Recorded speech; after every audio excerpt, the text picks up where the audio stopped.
Well, thanks for your time. Thank you. Let's waste no time. Let's start a little bit about exactly who is Antoinette Cousins or Toni Cousins. That's good. I like how you changed that, because only time I hear Antoinette is when I'm really in trouble with my mom. Got it. Noted. But Toni Cousins is definitely someone who genuinely loves her city. I love everything about St. Louis. I've said it before, I am the only one of my mom's 3 children that still live in the city.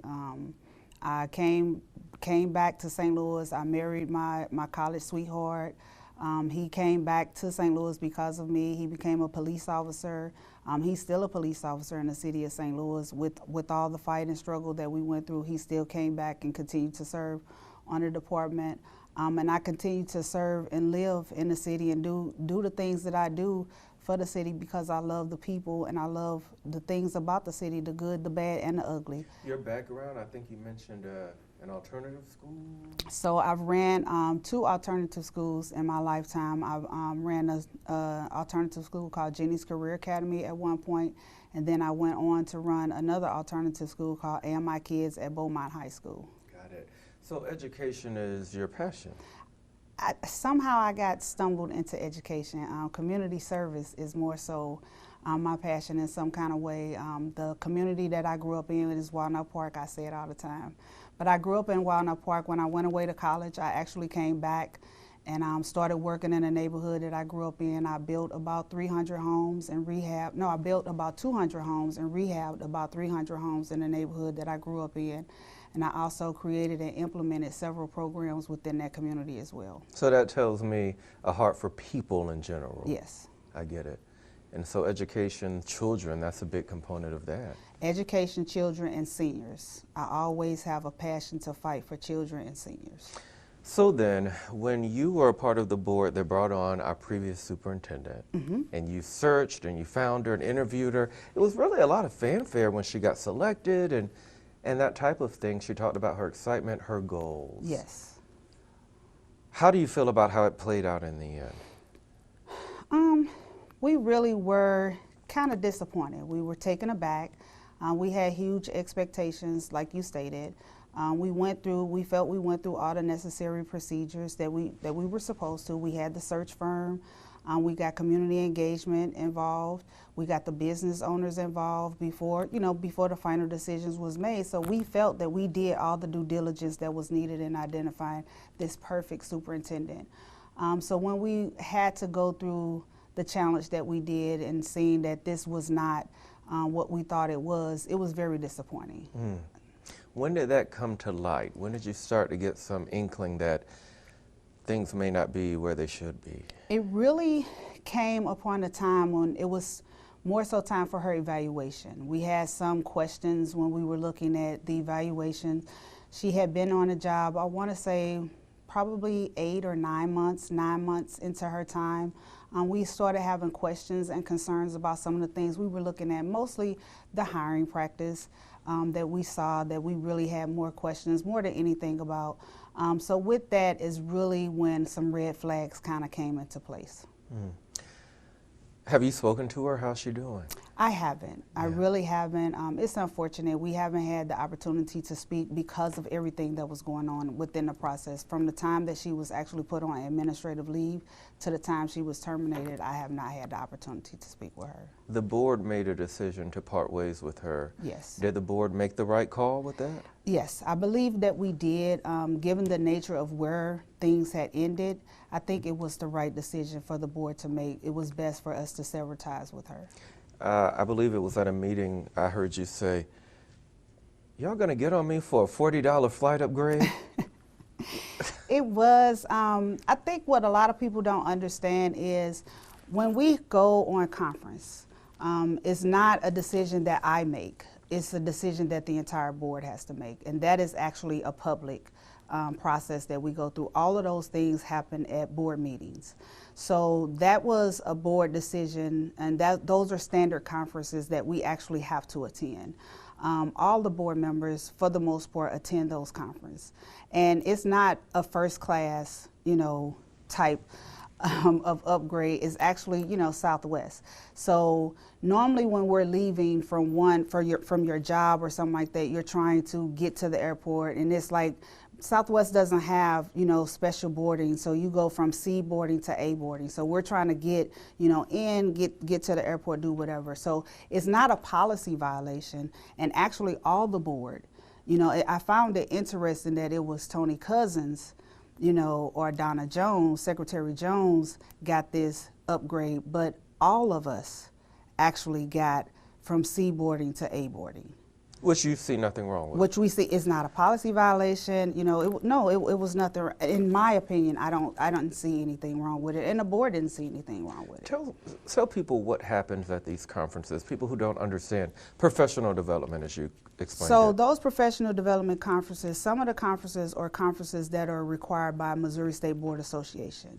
So some of those conferences we actually have to attend. Some of those conferences we may attend and kind of be presenters that we actually present on, or some we go, we gather information, we bring back the information, and we implement a lot of that information. So oftentimes if you see I go to a conference or other board members go to the conference, we come back at the board meeting and we report on it.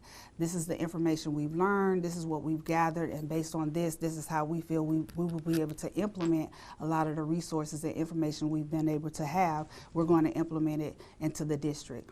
A lot that I've been able to do with the Harvard School of Business, we actually go through a training with that, and a lot of the information I've been able to Secretary Jones, we've been able to actually implement a lot of the resources and services that we've been able to learn from there. That's how we were able to bring in like the citywide plan for education, or we're able to work with other partners within the city to kind of implement a lot of the services and resources that we're able to do on the governance side of a board. So you kind of learn best practices, ways to bring these ideas to your community. Yes. Got it. Anything else stand out as far as a benefit or what you've learned or what you're trying to bring or do? I think a lot of what we've been able to learn, a lot of our training comes from MSBA, Missouri State Board Association. So a lot of those conferences really comes from that, learning and seeing a lot of practices that other boards are doing or other states are actually doing, and we're able to actually bring that into this space. So what we've been able to do is really kind of change the setting of how governance is being done and implemented within the district that hadn't been done before. I don't think a lot of people understand this board has really had governance within the last 5 years. So we really did not have governance for this St. Louis Public School. Prior to that, it was an appointed board by the governor, the mayor, and the comptroller. So and the president of the Board of Aldermen. So now we really just have our governance. So we're really getting in the business of kind of overseeing this district, and that's a learned kind of practice of volunteers that's really doing that. Volunteers. Mm-hmm. Let's go to governance in a moment, but let's wrap up on the credit cards. Mm-hmm. So when you saw the media reports about, oh, look at this, and Amazon, and this hotel suite, and this flight upgrade, and these restaurants, mm-hmm. was anything questionable to you, or did you kind of understand it all? It wasn't necessarily questionable. I find it interesting how some of the reporting kind of took it to the extreme. You go from the credit card to saying $1.6 million, and the way that it read, it was as if the superintendent spent $1.6 million. Then when you get down to the nitty gritty, you saw most of that $1.6 million was professional development for the entire district, for some of the principals going on, professional development for some of the teachers. Like, this is something that's absolutely needed for your teachers, absolutely needed for your principals. This is how you see the return on investments, because if you look at our APR growth, our students' reading levels have improved. Like, the resources and things that they're learning from these type of professional developments, you see the impact that it's actually given to our students and the staff within the district. Where we are in regards to the credit cards for the board, for the superintendent, there was questionable spending in regards to the superintendent. Not so, I wouldn't say, in regards to the board. We are taking a deep dive. There was no policy violations. The Amazon charges, I mean, that's supplies, things of that nature that the board secretary was actually buying for the board. So it was nothing out of, concern like this is some malice that's been done. No, it was not that. I think what we've had the opportunity to do, because we haven't done in the past, is the board really didn't sit down and look at credit card spending. Like, that wasn't the job or the responsibility of the board in the past. Because of this, yes, we are putting safeguards in place. We have our governance meeting where now we're going to move forward and make that part of like an action item to make sure we are putting safeguards in place on the finance side, on our policy side, to make sure we will be more diligent and kind of putting more of an eye on what's happening in regards to I that. believe the governance committee met last week. Yes. Was that the first meeting? No. Our governance meets on a regular basis, and the purpose of our governance committee is to create policies and ensure that, our policies are working to be updated. Our policies have been outdated, like I said, because we had not been a active board, in the past 5 years. But keep in mind, I've only been on a board for 3 years. Got it. And you're running for re-election? Yes, I am. Why? Because I still have work to do. Let me ask you this. One of the goals is getting that audit done, right? Which the financial Which audit. I'm sorry? Which audit? Yeah, right. Matt Davis said staffing issues in the finance department prevented us from getting this audit done. And so we're going to beef up staffing and get it done. Any thoughts about that? So this is where we are with that. We are revamping the board, the district is. And I want to make sure people understand the difference. The board's job is to work and support the superintendent. The superintendent's job is to get her staffing, the cabinet and the overall staffing together.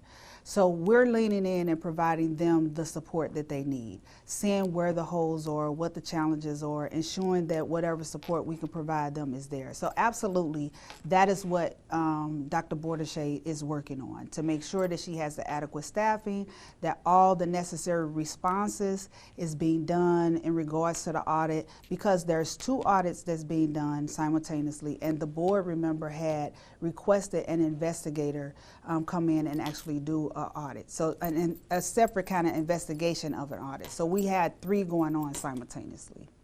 Got it. How is the interim superintendent doing?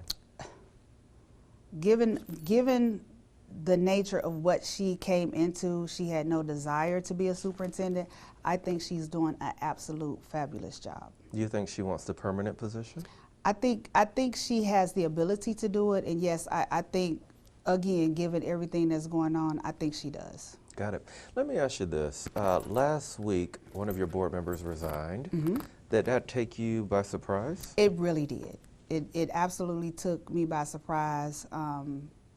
Normally when we ask for a board report, the board report is to report out what you've done regarding the board, regarding the district, the impact that you've had regarding the students, what committee you've worked on. So to hear that, yes, that absolutely took me by surprise. She said when she would ask questions about credit card spending on the board's card, she would get nowhere. She'd ask the question, she'd be asked, what do you mean clarify? She would clarify, and then she said she'd still be left in the dark. If true, can you understand that frustration? I couldn't, because I'm still trying to understand where that statement would come from. As I've stated, she has the ability, just like every other board member, she can actually go to the secretary and say, can I see the credit card statements?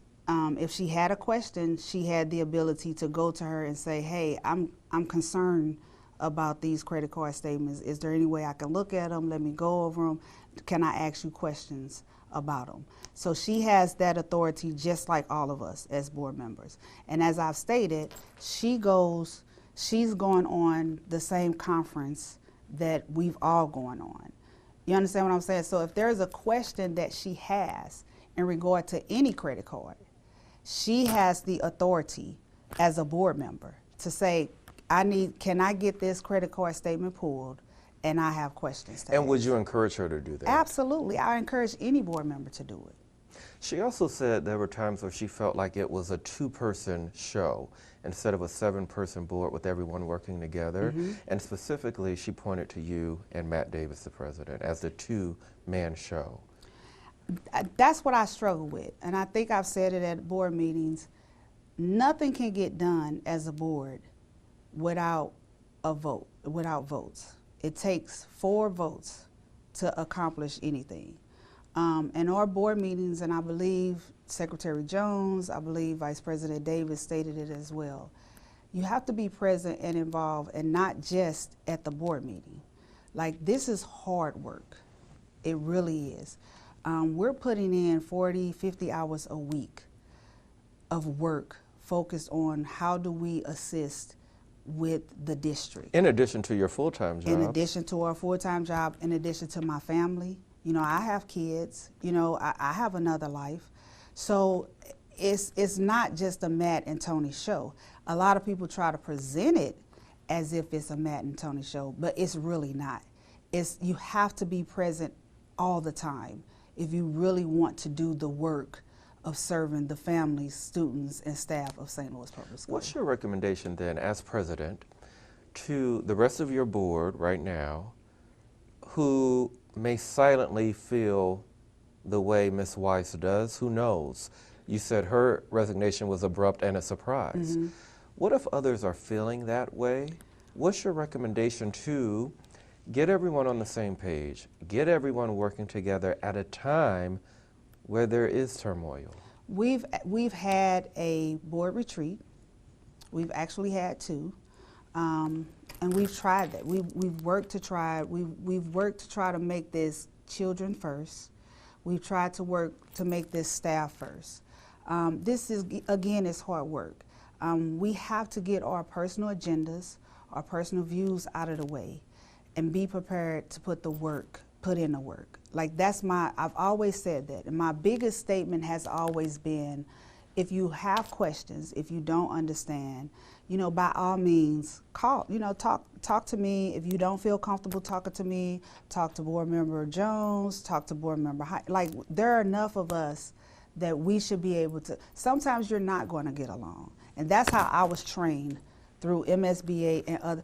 Everybody's not going to get along, but if we know what our one purpose is, and that's how do we help this district move forward, then I think we should be okay. You've got several new positions coming in, new board members potentially. Yes. What do you need? What does the board need? We need people that really understand what the role of being a board is, and we need people that have the passion to really fight for the district.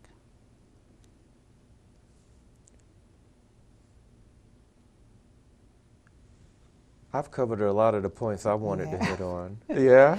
Yeah, I do want to mention, now that Sadie has resigned, we have officially posted applications, so they can go to the website, slps.org website, for anyone that's interested in being a board member. We do have to go through the process to interview, so the board will be doing interviews for that position within the next 2 weeks. And then you'll make Then the board will make a decision to appoint that position. And when will when do you expect that to happen? We have 2 weeks. Got it. We have 2 weeks, and that's a year. I think her term is up in a year and a half from now. Gotcha. Final thoughts as we move forward. I know you say we need to focus on the positive, and yeah, we do. The news often exists when things kind of confront our expectations of what should be, right? We expect kids to learn. We expect people to do right. We expect there not to be questionable spending charges. But when that happens, here comes the news. Yes. Where do we go from here? I want people to know St. Louis Public School is doing some magnificent things. I've said it before, there is still a lot of work to be done. We had, you know, some turmoils in regards to the superintendent challenge, and we're addressing that. I do want to address the myth that the district is broke. We're not. We had debt spending, which we supposed to. We have a fund balance that we're supposed to be spending money, which we are. You know, what a lot of people don't focus on is this is one of the districts that has the highest paid teachers. You know, no one talks about that. We gave raises out to the teachers. We work very close with AFT Local 420, the teachers union. We've just given out the raises we do before and after care that we pay for, the district pays for. No one talks about that. We had a successful run with our Prop S dollars. We have taken our board meetings on the road. And we do that because we want people to really see what we've done with Prop S dollars and how we've successfully put this money into our schools. At one point, we were looking to close Sumner down. That's the oldest African American school on this side of the Mississippi, and it was on the chopping block before I got on the board because of enrollment. We've increased the enrollment to almost 400 and something students. It is not on the chopping block anymore. We have Verizon STEM labs within 3 to 4 of our schools. No one talks about that.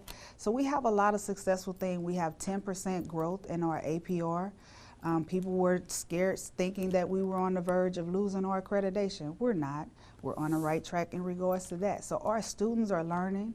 Our students are coming to school. Our enrollment is increasing. We've improved our transportation. We are way ahead of the curve in regards to transportation. We have our transportation already geared up for our vendors. We already put our RFP out. We're in the process of deciding which vendor we're going with for the upcoming school year. We're giving our parents the option to opt in. We're doing routing on the inside now, so hopefully we'll have our routes already ready for the upcoming school year. That's never been done. So we are moving forward to make this the premier school of St. Louis Public School. And that's all up under the direction of Dr. Bordeshade.